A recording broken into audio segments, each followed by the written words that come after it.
All right, everybody, I am so excited to bring to you this next woman you should know. Been really waiting a long time to have this conversation, so thank you.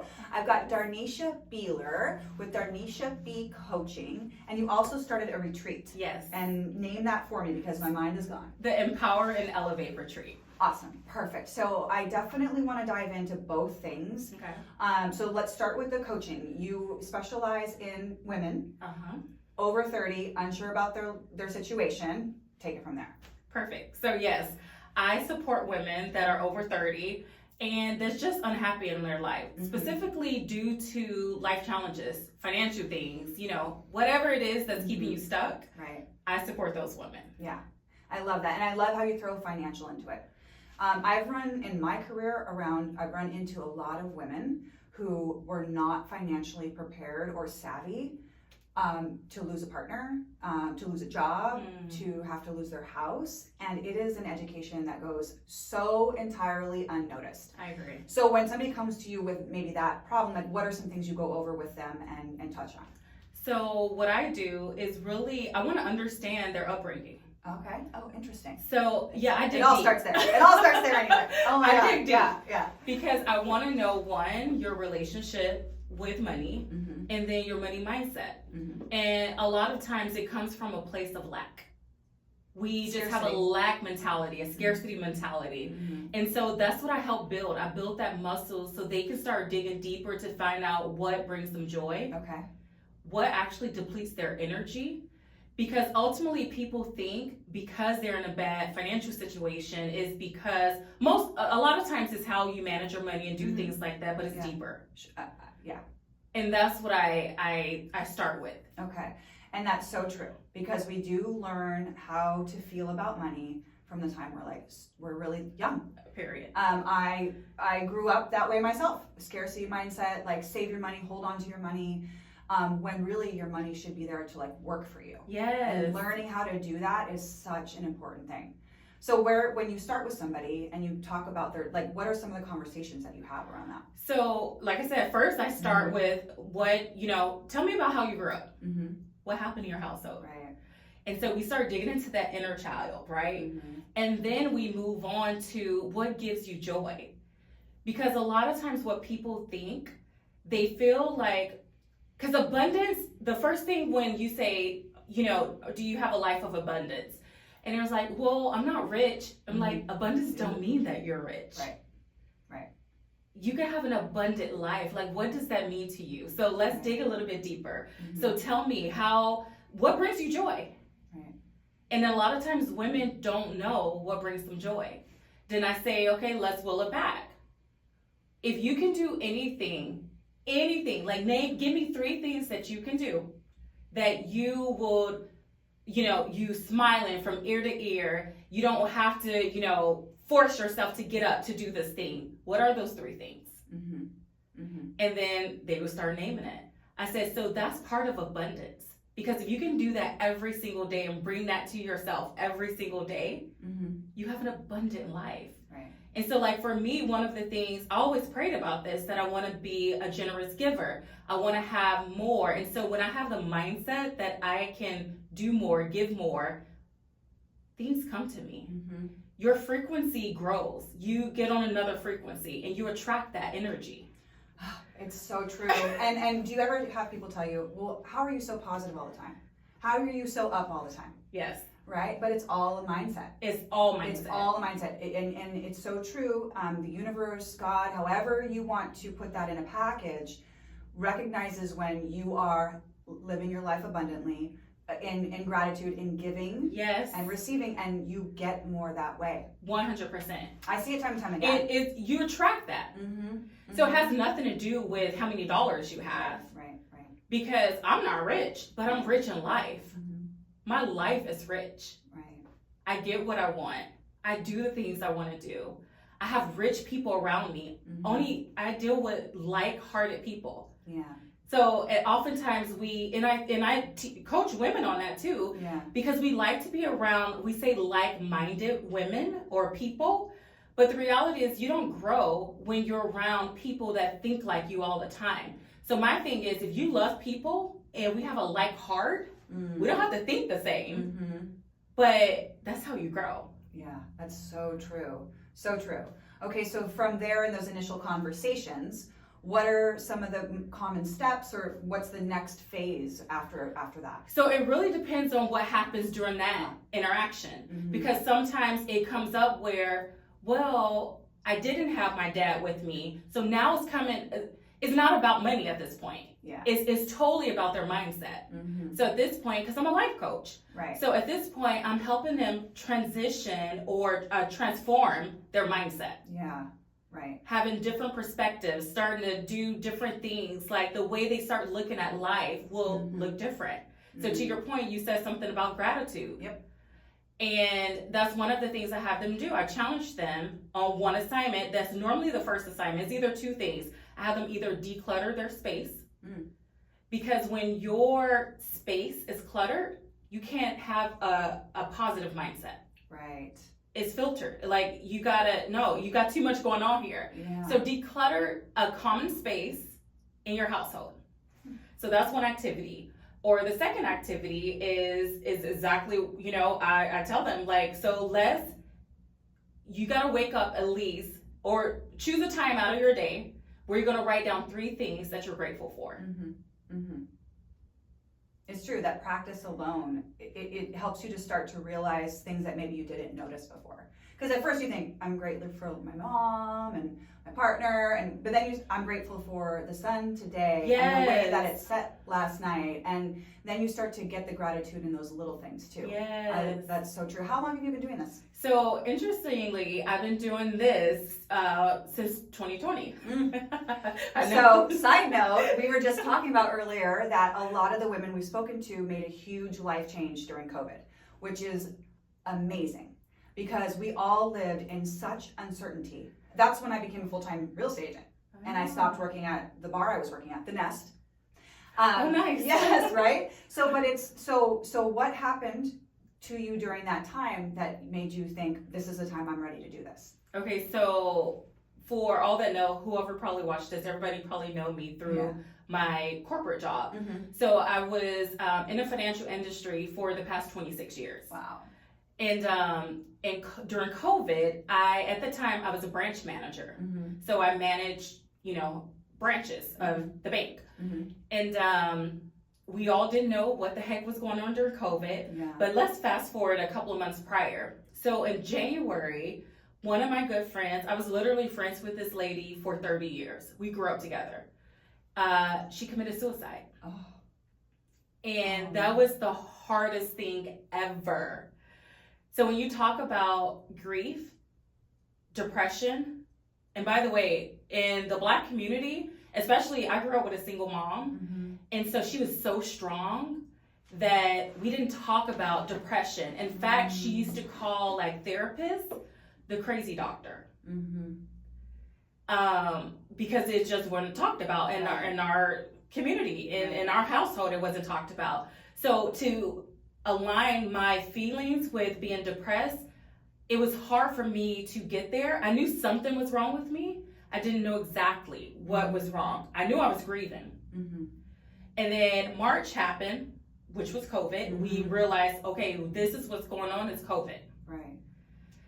Then April, my grandfather, which is my mom's dad, passed away from COVID, who was pretty much like a dad to me. Right. My world just shattered. Yeah. And then it's COVID. It's COVID. So no normal sense of grieving, no normal funerals, no normal anything. Nope. Wow. And at the time, I'm working on the front lines. Yeah. I was an essential worker. Right. Managing a team. So I had to be strong for my team. I have 2 kids and a husband. So when I go home after work, I got to be a wife and a mom, but I'm depressed. I'm grieving, not wanting to talk to anyone. Oh, and by the way, I gained 40 pounds. So I'm not feeling real good about myself. Right. So I just start praying to God. I'm a believer and I believe in God. And I start praying to God and I'm like, help me. I don't like feeling like this. And so long story short, I end up taking advantage of employee assistance programs. So talking to a therapist. Okay. The therapy, you got to do the deep work and the inner work. 100%.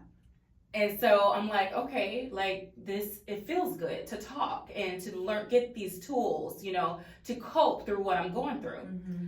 So through that process, I was introduced, or I would say I found the Health Coach Institute School. Okay. Where I said, you know what, let me just do this. It'll help take my mind off this. You know, I'm still grieving and everything, but I'm like, I need something else. Mm-hmm. So it was an online school. I did the program, which you do the deep work and the inner work. On yourself. On yourself. Interesting. So you have an instructor and they partner you up with students. Mm-hmm. We did a lot of Zooms to get certified and all this stuff. And so I was doing although I was a student, I was also being a client, if that makes sense. Yeah, 100%. And so I was doing a lot of the work. And I'm like, wow. Yeah. So I get through the program, I get a dual certification. So I'm a certified life and health coach. And 2021 comes, and I'm like, dang, I feel like I have a transformation. Like I feel good. And I'm losing like 52 pounds. I just start feeling really good. Yeah. And then it clicked to me and said, I want other women to feel the way I feel. Because I really felt like a whole different person compared to how 2020 started. When I tell you I was in a dark place, I wasn't in a dark place to the point where I was going to commit suicide, but I didn't want to do anything. Yeah. Like nothing. Mm-hmm. And 2021 came, I went through the coaching program. I started, like I said, doing a lot of the inner work. I started journaling, really starting to grow a relationship with the Lord. Mm-hmm. Just really like surrounding myself around these other amazing women that had the same like heart as me, through the coaching program that I went through. And yeah, and something said, well, I had a coach. I have a coach. Yeah, well, still. sure. Yep. Same. And she said, you should just turn this into a business. I'm like, a business? How am I going to get clients? What am I going to do? Should I be yourself? Tell your story. And you've been through the work, you can teach other women the same thing. Yeah. And so that's how Darneisha Beeler coaching service came about. I love that so much. So I love that so much. And I know it was still scary. So did you immediately say, I'm going to leave my financial position that I've had for decades? All these years. Right? And now switch over? Or was it a slow transition while you kind of figured out how to do it? So it was definitely a slow transition. By the way, I'm still with my full-time job. Okay. In a different capacity. Sure. However, I work my business full-time because I'm pretty busy these days. That's great. Yeah, it's a blessing. It's a blessing. 100%. And to be able to help other women self-discover what you went through, right? Like you went through you did the process, so you know it works. Period. So to be able to help other women see that is such a gift. Such a gift. I love that so much. But what we run into, you have still that mentality where that mindset isn't there, or people feel, or women I should say, feel, well, how can I experience that? I'm a mom, I'm doing this, or I work here, or I'm just so busy, I don't have time to talk to a coach or sit with a coach. And so the reality is you do have to make a decision.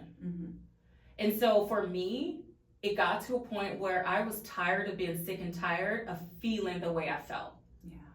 Because you can't force anyone to do the work. That's very true. So then now you have this business that you've built. So we're about 4 years in. And how is this coaching program going for you? How many ladies are you helping? What does that look like? Okay, so I love that. So actually right now, over the last year, I kind of went away from one-on-one coaching. Right now I have 2 one-on-one clients just because I'm so busy. And I think how we got connected was through my retreat. Yes. So I definitely want to talk about that too. So continue with that. Keep on going. Okay, so I have 2 one-on-one clients right now. At first I had about 10. Yeah. So you probably could imagine working a full-time job and doing 10 that's like one-on-one 10 hours a week, or however you break it down. Like that's a lot of time. It's a lot of time. So anyways, capacity reasons, I do 2 one-on-one clients at the moment. I moved into a group coaching program model where I meet with these women. It's a 6-month coaching program where I meet with them twice a month. Okay. And then we have one VIP day where I get all the women together and we do a lot of inner work together and talk about everything, you know, that we've done over the past 6 months. And it kind of builds up to the retreat. Okay. And so since it's a group class, how do you sort of tailor to people's individual needs in the group? So I love that too. So part of the group coaching, you get one-on-one with me. Oh, okay. So during that one-on-one time that we have, and normally it's at the beginning because I like to meet with them at the beginning when we first start, so I can understand what exactly they want to get from the program. So throughout, they can also, we email each other throughout to make sure that they're on track or if they have additional questions. Right. But then I create our content based off collectively of what all the women need and want. Interesting. So then it varies based on the group that you're working with. Correct. At the time. Oh, okay. And so how long have you been doing it this way? So this has been 2 years now. Okay, so over the 2 years, have you noticed either a pattern or a difference in what people are needing as a group? Or is it generally the same thing? When it comes down to, it's generally the same thing. And what is it? We're not putting ourselves first. Right. That's what it comes down to. And then the mindset, that the lack mindset. You know, putting yourself first. So I don't want to say that we're taught or we're raised to, right? You know, whatever that looks like. But I tell my girls in Ophelia, you are the most important person in your life. Always. And the moment you start living your life that way, then the moment that everybody will change around you, they'll either accept that, right? And treasure that for who you are, or they're going to pull away. Yeah. And it's not a selfish thing. It's not being selfish to put yourself first. It's not being selfish to know that you're important. It's the way that it should be. It should. Yeah. And that's what I teach women. One, you're creating boundaries. Because when you put yourself first, you're teaching others how to treat you. Yeah. You accept yeah. It's just a fact. And you're able at this point, because you're trying to do for everyone, but you're not, I call it, you're pouring from an empty cup. Who's filling your cup? Right. And so when you don't put yourself first and do those things that bring you joy, and recognize what's actually depleting your energy also. Right. And when I say depleting your energy, I just don't mean just like physical energy, right? I mean like that mental capacity. So who's taken away from you not to think clearly, for you truly not putting yourself first, but what exactly does that mean? You know? Yeah. So interesting. And it is so true that in one way or some form or another, or some degree to another, most women have such a hard time saying, this is what I want. I'm going to do this. We're going to put myself first. And it's once you can obtain that, and even as women who try to practice that, or I'll speak for myself, I know that I try to practice it, and I still sometimes find myself not doing it. It's true. Yeah. That's why you need a coach. I do have one. I do have a coach. Hi, Carl. So it's true though, and I think therapy is very helpful. I think therapy is very helpful, and most people should do it at least once in their life. I agree. It was a game changer for me. Yeah, but I think coaching teaches you how to deal with now and what's to come. Yes. Therapy teaches you how to get over what happened and break through those thought processes. Coaching helps you from here on. And Correct. That's why I think coaching is so special and important. And whether you have a business coach or whatever that looks like, everybody should have somebody that is coaching them or doing that. I agree. Yeah. And I feel oftentimes too, people get therapists and coaching confused. Yes. So if you were talking to somebody and you wanted to explain the differences, how would you put that? So for an example, I recently had to do this. Someone actually scheduled a strategy session with me. That's what I call it, when pretty much this person is getting to know me, I'm getting to know them, and we're going to see if we're a good fit to work together. So I had this lady we had a strategy session, and she really did have a lot of deep-rooted, I would call it trauma. I can't help really with the trauma. You need a therapist for that. Right. Because at that point, and you said it perfectly, like they're helping you with the past. Mm-hmm.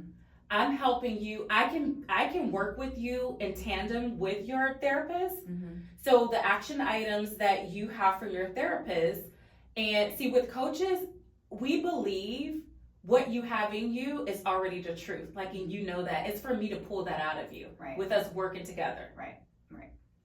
So I'm not clinically diagnosing you or anything like that, which a therapist does. Right. But for me, I'm working with you to bring out the best in you. Mm-hmm. That is already in you. Yeah. So we're working together to bring that up out of you. Yeah, that's very, very true. Very true. When you started going to therapy, did you tell your mom? No. Mm. And the reason why, because I felt shame. Mm-hmm. I felt I couldn't be honest just because how I grew up. Yeah. And not only that, but when I was going through back in 2020, nobody really understood me. Mm-hmm. Like, nobody can help me. Everyone was saying, it's going to be okay. It's going to be okay. But it wasn't okay. Mm-hmm. Like, it wasn't. Right. That's tough. It is tough. Like, since then, I had a couple of people to pass away close to me, Mm-hmm. not as suicidal, not it's a suicide, but unexpectedly. And I feel like because of 2020 and the tools that I was provided and the resources I've gained and just doing the work, I have tools to help me Mm-hmm. with grief now, with managing my emotions too. Right. Oh, 100%. Yeah. 100%. Because the emotional part of our brain is the first one that starts reacting to things. And then we have to literally engage the other part of our brain to stop just that emotional roller coaster. Yes. So you said you had 2 kids. I have 2 kids. How old are they? So my eldest is 26. So they're grown, they're young men, I call them. Okay. 26, and the younger one is 23. So Actually 24. He made 24 this past couple of we know how old it is. Okay, so they were with you prior, obviously, during COVID, obviously. And they're old enough to maybe have seen the change in you. Is it something that you discussed with them, or they noticed and maybe brought up, or? So I have discussed it with them. Mm-hmm. And not in depth as far as like exactly what I did. But they said, Mom, we've loved you before, but we love the person you are. Like, it takes so much courage. In fact, my younger son, the one that's 24, he was like, you're so strong and you're showing me how he said, even as a man, like, I feel I can be vulnerable. Mm. I feel that I can tell my truth and be my authentic self. Yeah. Because absolutely. of what you've been through. Absolutely. Because even, in whatever culture you're in, if it's not okay for the female to feel vulnerable, it's certainly not okay for the male to feel vulnerable. So that's amazing. And they were able to watch you do that, and that changed them, which is awesome. Yeah. So awesome. It's good to hear. Yeah. No. Very good. Very good. Yeah. So let's say somebody wanted to reach out to you. First, like, how would they reach out to you to connect? What's the best way to do that? So the best way is scheduling a strategy session. So go to my website, Mm-hmm. and or I'm always on Instagram, Right. So they can DM me. Okay, Yeah. perfect. And what do you say to the person who's like, I just don't know if that will work for me. I don't know if that will help me. So what I would tell that person is, because I have told this people several Mm-hmm. times, what you're doing now, let's think about the cost. So if you don't get the coaching, if you don't join this program, are you willing to continue to live the way that you're living today at the cost of your health, at the cost of your mindset, and in your relationships? Right. And when I ask that question, because what you're ultimately saying, I don't know if that works for me. So you're saying that you're okay with Where living, you are. yeah. Mm-hmm. Mm-hmm. Right. And then they say, no, you're right, no. Right. Then you got to make a decision. Yeah, and it's all about choices. Like, you are choosing where you are at every moment. You're choosing to remain and live this life, or you're choosing to change this life, or whatever it is. You do make that choice. You do. Mm-hmm. Mm-hmm. And no matter what has ever happened to you in your life, you continue to make the choice to let it affect you, to have the scarcity mindset, to have all those things, or to learn how to think differently. Yep. Yeah, it's totally a choice. Everything we do is a choice. Yeah, absolutely. So you decide. Yeah. Do you want to continue to live this way? Right. Or feel the way you feel? Because it's really about your feelings, right? Because I always say I give women the emotional freedom that they crave. So are you willing to continue down this path? Or you want to get that freedom? Right. Do you have a favorite success story that you could share? Like, obviously not details, but maybe somebody who started at X and you were able to help them get to Y? Yeah, I would say I recently actually just and I say partner because it's the support, we collaborate, right? Sure. With this lady who actually was married for 26 years, and she recently became divorced. And I worked with her for a good 2.5 years. The first time she signed up, she did my 6-month program, which we were together for 6 months. And she said, I need a couple more months. So we started working together for a year, and then she just renewed. So anyways, through that, she felt so unworthy that she didn't matter. And she felt like she just couldn't do anything by herself. So with her, it was really important to get down to know what brought you joy when you first met your husband, before you met your husband. Right. What did that look like? What does it feel like? And let's just take your husband out of the equation, right? So when you're home by yourself, what are the things that you did to make yourself happy? So I had her list all of those things. And I challenged her to do 2 of those things for the next couple of weeks until we meet again. So she just started. So it was good because she actually did the work. She was executing on all of the tasks.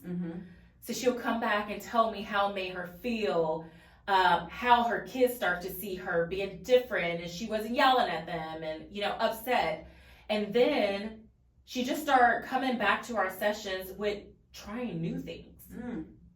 It's like, oh, well, I did this. Like, for an example, once she went to dinner by herself.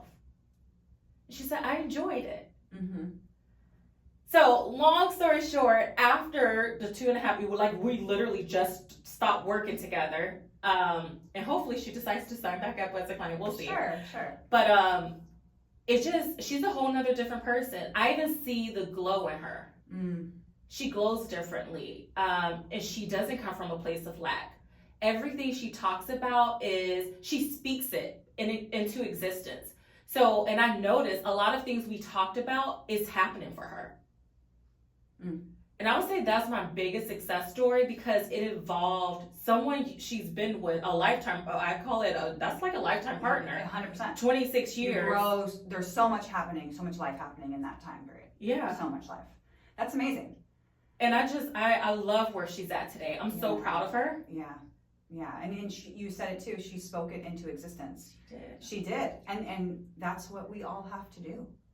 We have to do that. You want that for your life, then speak it into existence and figure it out. I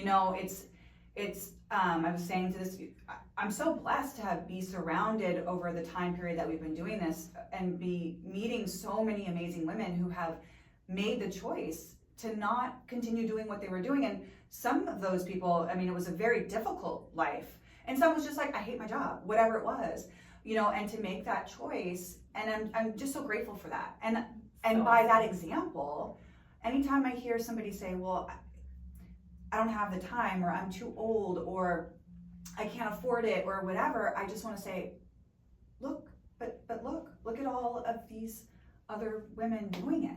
Let me tell you, I know you said we're going to get to the retreat, but it's always been on my heart. Like, I just like to I'm always growing. I'm a lifetime learner. Yeah. So every year I will find a women's retreat to go to. Oh, I love that. And or supporting a women's event, right? Okay. So after a couple of years of coaching, I had a client. She said, Darneisha, I think you should actually get a group of women together. And the things that we talk about, she said, because I know people that feels this 101 is intimidating. You should get a group of women together and do an all-day conference or something like that. And I was like, yeah, I don't know about that. I don't have the time for it. Sure.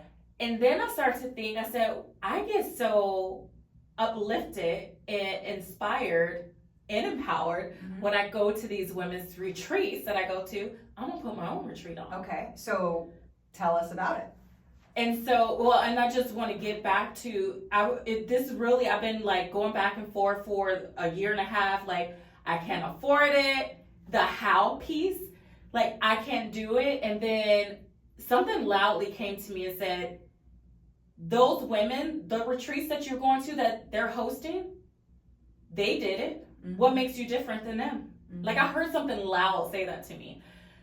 So I'm like, okay. So one day I just sat down and I wrote down my vision. And the words empower and elevate kept coming to me. Because I want to empower other women to know they can do whatever it is they want to do. Right. It's possible.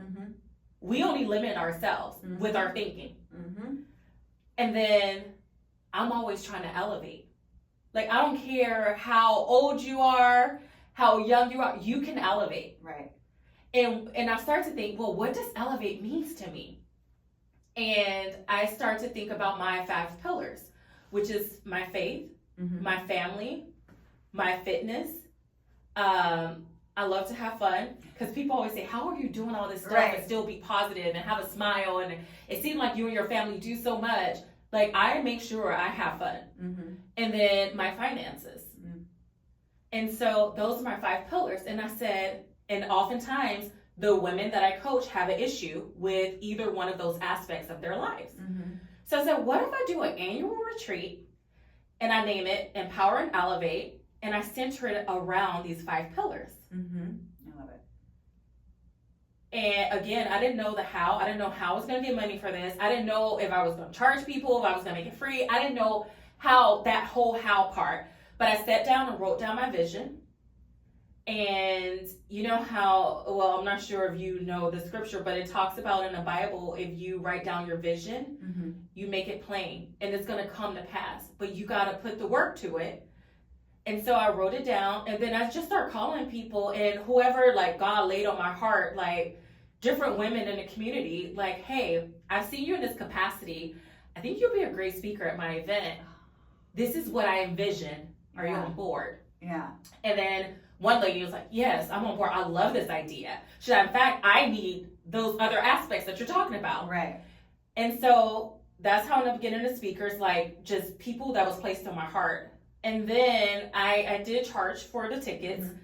And that's how the Empower and Elevate retreat started. And this was my first one. And I said, you know what? If I can get 30 women in a room, this is a success. Yes. So 36 women showed up. That's amazing. And so next year, I said it's going to be bigger and better. Yeah. I'm going to name it or theme it, because, again, I just listen to the Holy Spirit of what it tells me. Right. So it's still the Empower and Elevate retreat, but it's going to be about the whole woman next year. Oh, I love that. And so, anything you can think about the whole woman, that's what it's going to be centered around. Ah, I love that. So is that like is it local? Yeah, so I had it at the Ace Hotel in Palm Springs. Yeah, okay. But I feel like we're growing out of that. Well, 36 the first time. I mean, that's really, that's great. For your first event, to have 36 women sign up and come and do it? Yeah, it was amazing. Amazing. That's fantastic. It was amazing. So now we're planning on doing this every year? Yes.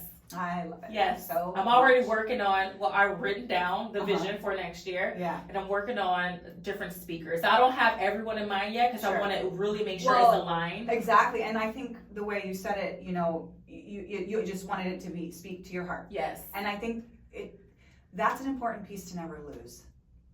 Because it's valuable and people are attracted to it because they know it's from your heart. And the moment it starts to change because of whatever that is, then it loses its shine. I agree. So it should always be from the heart, and don't ever change that. Don't ever change that. Thank you. Yes. Oh, I'm so excited for you. Thank you. So is there one piece of advice you've ever received or that you love to give that you want to share with everybody? Yes, I shared this earlier with you, and I would say it's something that I used to strongly go with. I want to be around like-minded women. I've learned over the last few years, being around like-minded people keep you complacent or at the same level. I'm all about elevating and learning from others. And the reality is, when you're around people that think differently and that pushes you, because you're not the same. Right. So if you push me, Kelly, I love that. Like, get me out of my comfort zone. Right. But you love people and our heart is the same. Yeah.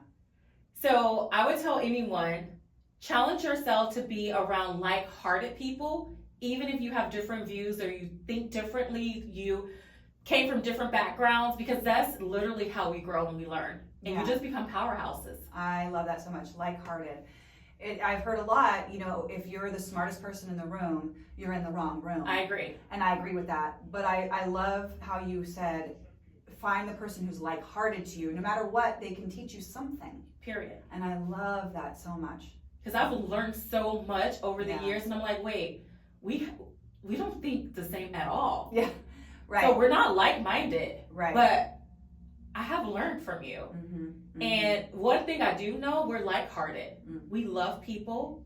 We both are determined to make the world better than what it was before we got here. Right. Or leave the room better than, before we got here. Yeah. So we're like-hearted.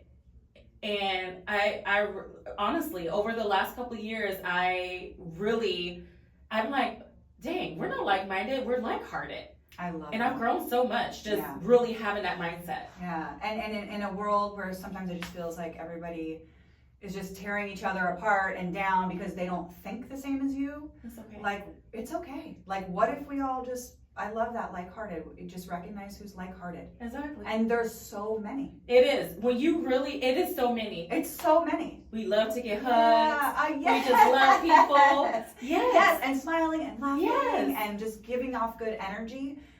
We are out there. Yes, it is. We are out there. Yeah, I appreciate you so much. Oh, you really made my day. Oh, thank you. Thank you so much, Oh, Darneisha. Thank you for making the time. Oh my gosh, and your hug is amazing. Girl, I pride myself on those hugs. I'm kind of famous for those hugs. People out there know. No, thank you so much. All right, we'll see y'all next time. Bye.